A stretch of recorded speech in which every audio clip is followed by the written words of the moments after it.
This bustling street market in Havana, drawing vendors and shoppers alike, underscores a milestone for Cuba. New government data shows that for the first time, the communist country's private sector last year overtook the public sector in retail sales.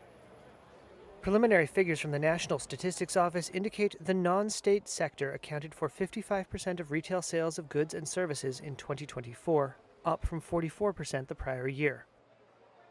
Diamela Garcia is an entrepreneur and vendor here at the 100th Street Bridge Fair Market and says the private sector's growth is due to simple necessity. This solves a large part of the problem because sometimes when people go out to look for things, when they can't find them in state-owned stores, they can come here to these other options and find them in the private sector. A 1968 policy nationalized all private businesses. But Cuba's state-run economy has contracted by 11% over the last 5 years, marked by frequent blackouts, goods shortages, and high inflation.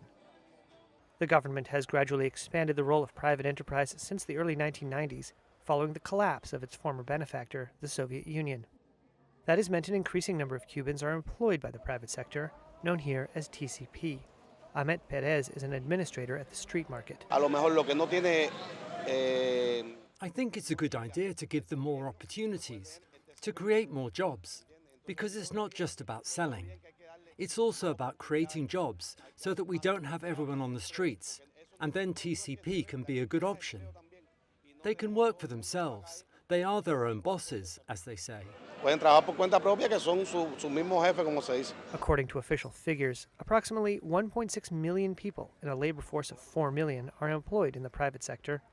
Economy Minister Joaquin Alonso told the National Assembly earlier this year that while the country's overall imports have declined, imports by private businesses topped $1 billion, a 34% increase compared to the same period last year.